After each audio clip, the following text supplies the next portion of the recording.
গিয়ে এক নাম্বার আমার আল্লাহ আউলিয়ায়ে কেরামের পরিচয় দিয়ে বলেন, আল্লাহর ওলি হলো ওই সমস্ত বান্দা যারা দ্বীনের উপর অটল থাকবে, ইসলামের উপর অটল থাকবে, দ্বীন ইসলামকে মজবুত ভাবে আঁকড়ে ধরবে। আমার আল্লাহ কোরআনের মধ্যে বলেন, ইন্নাল্লাযীনা ক্বালু রাব্বুনাল্লাহু সুম্মা ইসতাকামু, যারা আমি আল্লাহকে রব বলে জানবে, ইসলামকে গ্রহণ করবে, ঈমানদার হয়ে মজবুত ভাবে ঈমানদার হয়ে সুম্মা ইসতাকামু, ওই দ্বীনের উপরে যারা অটল থাকবে, পৃথিবীর কোন ঝড় তুফান, পৃথিবীর কোন অপশক্তি তাদেরকে আমি আল্লাহর দ্বীন থেকে, আমি আল্লাহর ধর্ম থেকে, আমি আল্লাহর ইবাদত থেকে দূরে সরাইতে পারবে না। যারা সব সময় দ্বীনের উপর অটল থেকে আমি আল্লাহর ইবাদতের মধ্যে লিপ্ত থাকবে, তারাই হচ্ছে আমার মকবুল আল্লাহর ওলি। সুবহানাল্লাহ। বলেন আমার কথা নাকি কোরআনের কথা? কোরআনের কথা মানতে আপনাদের কোনো অসুবিধা আছে? কোরআনের আয়াত সহ আমি আপনাদেরকে বলে দিচ্ছি। সূরাতুস সাজদার 30 নম্বর আয়াতে আমার আল্লাহ বলেন, যারা আমি আল্লাহকে রব বলে বিশ্বাস করে সুম্মা ইসতাকামু, অতঃপর দ্বীনের উপর অটল থাকবে, দ্বীনের উপর মজবুত থাকবে, দৃঢ়ভাবে ইসলামকে আঁকড়ে ধরবে, তারাই হচ্ছে আমি আল্লাহ মকবুল বান্দা। তাতানাজ্জালু আলাইহিমুল মালাইকাতু আল্লা তাখাফু ওয়া লা তাহজানু ওয়া আবশিরু বিল জান্নাহ।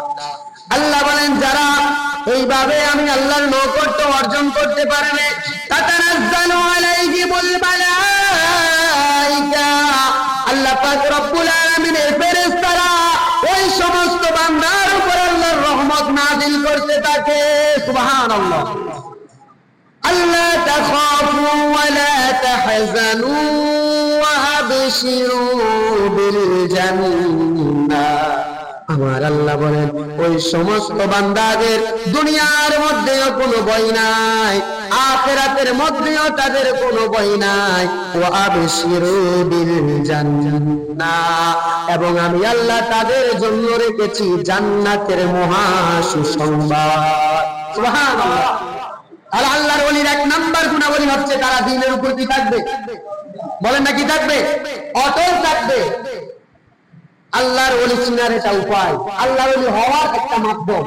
শুধু চিনলে হবে না, আল্লাহর ওলি হওয়া কি কঠিন? কথা বলেন, আল্লাহর ওলি কি শুধু ভারতে আছে, লন্ডনে আছে, সৌদি আরব আছে? আল্লাহর ওলি যে কেউ হতে পারে, যে কেউ আল্লাহর আল্লাহর মকবুল বান্দা হতে পারে, আল্লাহর খাস বান্দা হয়ে যাবে যে ব্যক্তি দ্বীনের উপর অটল থাকবে। কিসের উপর অটল থাকবে? আল্লাহর ওলি চেনার জন্য আল্লাহ পাক রব্বুল আলামিন 2 নাম্বার পরিচয় দিচ্ছেন আল্লাহর ওলি কারা। আমার আল্লাহ বলেন, আল্লাহর ওলি হচ্ছে তারা যারা সব সময় সৎ কাজের আদেশ দিবে এবং অসৎ কাজ থেকে নিষেধ করবে।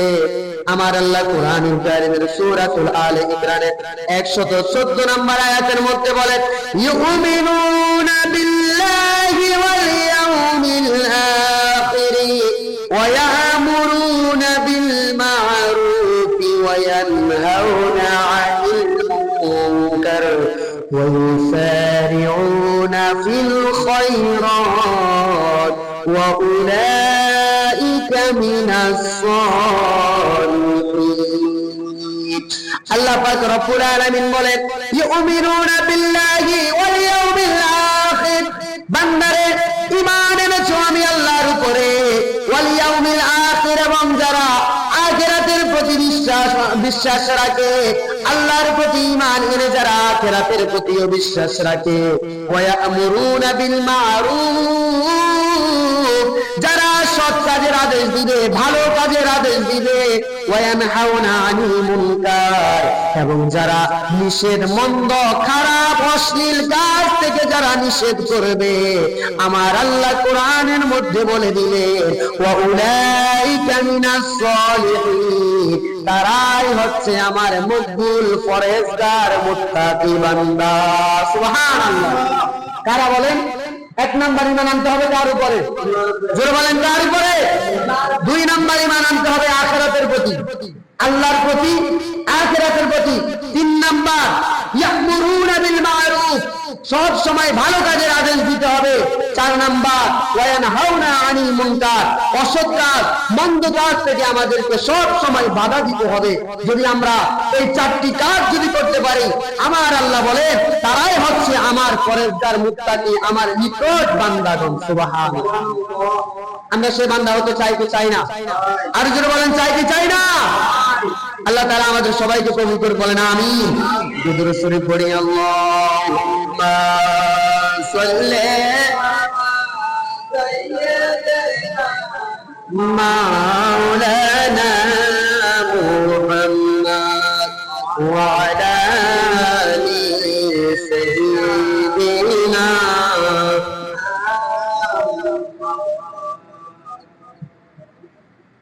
ওই জন্য আল্লাহর ওলিদের চিনার জন্য এই সমস্ত গুণগুলো আমাদের দেখতে হবে। শুধু ওলি বললে হবে না। আজকে তো দেশের মধ্যে ওলির কোনো অভাব নাই, পীরের কোনো অভাব নাই, ঠিক কিনা বলেন? কষ্ট হচ্ছে মনে আপনাদের? রাগ করতেছেন আপনারা? মনে হয় রাগ করতেছেন আমার উপরে। আমি যদি মিথ্যা বলি, আমি যদি ভুল বলি, আপনারা প্রশ্ন করতে পারবেন, সমস্যা নাই। বর্তমান দেশের মধ্যে পীরের কোনো অভাব নাই, কিন্তু হক্কানি পীরের বড় অভাব, ঠিক কিনা বলে? এমন পীর রয়েছে যে পীরের নামাজের কোনো খবর নাই, মুরিদ তো দূরের কথা, পীরেরও নামাজের কোনো কি নাই, খবর নাই। আল্লাহ পাক রব্বুল আলামিন বলেন আল্লাহর ওলিদের 1 নাম্বার যে গুণ সেটা থাকবে মুত্তাকি হবে, ইত্তাকুল্লাহ, আল্লাহকে ভয় করবে। আর আল্লাহকে যে ভয় করবে সে কখনো আল্লাহর নামাজ ছাড়তে পারে, বলেন ছাড়তে পারে কি পারে না? কখনো ছাড়তে পারে না। আজকে বিভিন্ন জায়গায় দেখা যায় কিছু পীর রয়েছে যারা নামাজের কোনো খবর নাই, নামাজের প্রতি কোনো আদেশ নাই, নিজেও নামাজ পড়ে না, মুরিদকেও নামাজ পড়তে কি বলে না।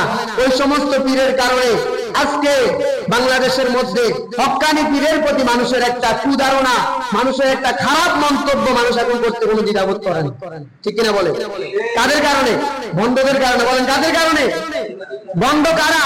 1 নাম্বার বন্ধ হবে তারা যেই পীর বলবে নামাজ লাগবে না, যে পীর বলবে রোজা লাগবে না, যে পীর বলবে আমার কাছে আসতে হবে আর কিছু লাগবে না, ওই সমস্ত পীর কখনো হক্কানি পীর হতে পারে না। যেই পীর ইবাদতের কথা বলবে, আল্লাহর কথা বলবে, রাসূলের কথা বলবে, ইসলামের কথা বলবে, যেই পীরের মধ্যে আল্লাহ পাক রব্বুল আলামিনের সমস্ত হুকুম আহকাম থাকবে, যেই পীরের মধ্যে রাসূল কারীম সাল্লাল্লাহু আলাইহি ওয়াসাল্লামের সমস্ত সুন্নাত বাস্তবায়ন থাকবে, উনি হচ্ছে হক্কানি পীর, উনি হচ্ছে আল্লাহর মকবুল বান্দা, আল্লাহর হক্কানি ওলি, ঠিক কিনা বলে? ওই সমস্ত পীর চিনার উপায়গুলো কোরআন থেকে আপনাদের বলতেছে, বুঝতেছেন আপনারা? আল্লাহ পাক রব্বুল আলামিন আল্লাহর ওলিদের পরিচয় দিতে গিয়ে কুরআনুল কারীমের সূরাতুল ইউনূসের 62 নম্বর আয়াত আমার আল্লাহ পাক রব্বুল আলামিন ইরশাদ করেন, বিসমিল্লাহির রহমানির রহিম, আলা ইন্না আউলিয়া আল্লাহি লা খাউফুন আলাইহিম ওয়া লা হুম ইয়াহজানুন। আল্লাহ পাক রব্বুল আলামিন বলেন, আলা, খবরদার, হুঁশিয়ার, সাবধান, ইন্না আউলিয়া আল্লাহি লা খাউফুন আলাইহিম ওয়া লা হুম ইয়াহজানুন। নিশ্চয় আমার আল্লাহর ওলি যারা, যারা আমার বন্ধু, যারা আমার মকবুল বন্ধু, যারা আমার ওলি, আল্লাহর ওলিদের কোনো ভয় নাই, কোনো চিন্তা নাই। জোরে বলেন সুবহানাল্লাহ। আল্লাহর ওলিদের কোনো ভয় নাই, কোনো চিন্তা নাই। দেখেন, আমি আপনাদের এখন বললাম যে বন্ধ পীরের আমরা কখনো ফলো করব না, কিন্তু তার মানে এটা নয় যে আমরা আল্লাহর ওলিদের থেকে দূরে সরে যাব। বুঝতেছেন আমার কথা? দুইটা দল আছে। একটা হচ্ছে যারা বলে আল্লাহর ওলিদের কাছে যাওয়া লাগবে না, আল্লাহর ওলিদের নৈকট্য অর্জন করা লাগবে না, পীরের হাতে বায়াত গ্রহণ করা লাগবে না, এটাও ভুল। আবার যারা বলে শুধু পীরের কাছে যেতে হবে, নামাজ রোজা ইবাদত লাগবে না, যে সমস্ত পীরগুলা, যে সমস্ত দরবারগুলো মাজারগুলো শিরিক এবং বেদাতের মধ্যে ভরপুর, ওই সমস্ত মাজারগুলো বন্ধ। কিন্তু যে সমস্ত মাজারগুলোর মধ্যে ইবাদত চলে, কোরআন তেলাওয়াত চলে, 24 ঘন্টা জিকির আজকার চলে, ওই সমস্ত মাজারগুলোর পক্ষ আমাদের নিতে হবে। ঠিক কিনা বলেন? বুঝেন না মনে আমার কথা? আমাদের বন্ধ রাখতে হবে, হকটাও আমাদেরকে খুঁজে দেখতে হবে। শুধু আমরা এই বন্ধ বলে আমরা শুধু আল্লাহর ওলিদের বিপক্ষে যাব, এটা কখনো ইসলাম হতে পারে না। এদিকে আমাদের খেয়াল রাখতে হবে। এইদিকে ইঙ্গিত করে কোরআনুল কারীমের আল্লাহ তাআলা এই আয়াতের মধ্যে বলেন, আলা খবরদার, হুঁশিয়ার, সাবধান, ইন্না আউলিয়া আল্লাহি লা খাউফুন আলাইহিম ওয়া লা হুম ইয়াহজানুন। আমার আল্লাহ এখানে কোরআনের মধ্যে আল্লাহর ওলিদের কথা বলার আগে দুইটা হরফ ব্যবহার করেছেন। একটা হচ্ছে হরফে তাকরিয়া, আর একটা হচ্ছে ইন্না, হরফে মুসাব্বা বিল ফাল। আলেম সমাজ যারা আছে তারা খুব ভালো করে বুঝতে পারবে আমার আল্লাহ এখানে ইন্না দ্বারা, হরফে মুসাব্বা বিল ফাল দ্বারা আল্লাহর ওলিদের কথা বলার পূর্বে অনেক তাগিদ দিয়ে বলেছেন, অনেক জোর দিয়ে বলেছেন। আর আলা, খবরদার, হুঁশিয়ার, সাবধান, হরফে তানবিয়া দ্বারা আমার আল্লাহ বুঝিয়ে দিয়েছেন, আলা, খবরদার, হুঁশিয়ার, সাবধান, আল্লাহর ওলিদের সাথে কখনো বেয়াদবি করা যাবে না। আল্লাহর ওলিদের সাথে কখনো বেয়াদবি করা যাবে না। আল্লাহর ওলিদের শানে কখনো কটূক্তি করা যাবে না। কেন যাবে না? কেন যাবে না? আমার আল্লাহ কোরআনের মধ্যে বলেন, লা খাউফুন আলাইহিম ওয়া লা হুম ইয়াহজানুন। তাদের দুনিয়ার জমিনেও কোনো ভয় নাই, আখিরাতের মধ্যেও কোনো ভয় নাই। সুবহানাল্লাহ। ঘোষণা কি আমার না কোরআনে? জোরে বলেন, আমার না কোরআনে? কোরআনুল কারীমের সূরাতুল ইউনূসের 62 নম্বর আয়াতে আমার আল্লাহ বলে, এমন একটা সময় এসে যাবে যখন মানুষ বিভিন্ন মাধ্যমে আল্লাহর ওলিদের বিরোধিতা করবে। যেন মানুষ আল্লাহর ওলিদের বিরোধিতা না করে, এই জন্য আমার আল্লাহ হরফে মুসাব্বা বিল ফাল এবং হরফে তানবিয়া দ্বারা আমার আল্লাহ সাবধান করে দিলেন, হুঁশিয়ার, আল্লাহর ওলিদের শানে, আল্লাহর ওলিদের নিয়ে কখনো বেয়াদবি করা যাবে না। ঘোষণা কার? বলে বলেন কার? আজকে বর্তমান জমানার মধ্যে আপনি যদি দেখেন, বিভিন্ন জায়গার মধ্যে বিভিন্ন মাজারের উপর হামলা করা হয়, বিভিন্ন মাজারগুলো ভাঙা হয়। আমি এটার এক ধরনের পক্ষে। তার কারণ হক্কানি মাজারপন্থী যারা আছে তারা যদি একটা উদ্যোগ নেয়, এই দেশের মধ্যে কোনো ভণ্ড মাজার থাকবে না, তাহলে আর কোনো হামলা হবে না। ঠিক কিনা বলেন? তবে বিভিন্ন জায়গায় দেখা যায় হক্কানি রব্বানি মাজারের উপরে হামলা চলতেছে। একটা অজুহাত আছে, সেটা কি? সেখানে শিরিক এবং বেদাতের আড্ডাখানা। শিরিক এবং বেদাতের কি আড্ডাখানা। আপনারা বলেন, আমাদের যদি মাথা ব্যথা হয়, আমরা কি মাথা কেটে ফেলে দিই, নাকি মাথা ব্যথার ওষুধ প্রয়োগ করি? ওষুধ প্রয়োগ করি। যে সমস্ত মাজারের মধ্যে ভণ্ডামি চলবে, যে সমস্ত মাজারের মধ্যে শিরিক চলবে, বেদাতি চলবে, ওই সমস্ত মাজার থেকে শিরিক দূর করতে হবে, বেদাত দূর করতে হবে। আল্লাহর ওলিদের কবরের উপর হামলা করে কখনো শিরিক বেদাত দূর করা যাবে। কথা কি বুঝতে পারছেন আমার? রাগ করিয়েন না আপনারা। আমি কিন্তু দুই কথাই বলছি। যারা ভণ্ড তাদের বিরুদ্ধে আগে বলেছি, কিন্তু যে সমস্ত হক্কানি রব্বানি রয়েছে তাদের বিরুদ্ধে আমাদের খুব সতর্ক হতে হবে। বিভিন্ন জায়গার মধ্যে আমরা দেখতে পাই এমনও মানুষ রয়েছে, বিভিন্ন ইন্টারনেট, সোশ্যাল মিডিয়ার মধ্যে আপনারা দেখবেন যে যারা আল্লাহর ওলিদের মাজারের উপর হামলা করেছে, তাদের কারো হাত নষ্ট হয়ে গেছে, তাদের কারো পা নষ্ট হয়ে গেছে, বিভিন্ন অসুখের মধ্যে। কারণ আমার এটা তাদের উপর হামলা নয়। আমার আল্লাহ পাক রব্বুল আলামিন বলেছে, যারা আমার ওলিদের সাথে যুদ্ধ ঘোষণা করলো, তারা মূলত আমার ওলিদের সাথে না, স্বয়ং আমি আল্লাহর সাথে যুদ্ধ ঘোষণা করছি। কার সাথে? জোরে বলেন কার? আমাদের মসজিদের মধ্যে যদি এখন কোনো একটা অশ্লীল বা কোনো একটা খারাপ কিছু যদি মসজিদের মধ্যে হয়, আমরা কি মসজিদ ভাঙবো নাকি খারাপটা দূর করবো? বলেন, খারাপটা দূর করবো।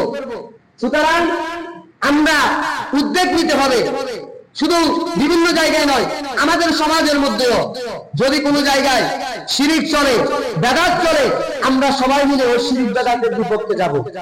আমরা শিরিক বেদাতটা দূর করতে চেষ্টা করব। কিন্তু কবর ভেঙে, কবর থেকে লাশ তুলে বিভিন্ন লাশের উপর হামলা করে, এগুলো কখনো ইসলাম হতে পারে? ইসলাম হচ্ছে শান্তির ধর্ম। বলেন, কিসের ধর্ম? শান্তির ধর্ম। শান্তির ধর্ম। ইসলাম আমাদেরকে ওলিদের পরিচয় দিয়েছে। ওলি কারা? তাদের কাছে কেন যাবে?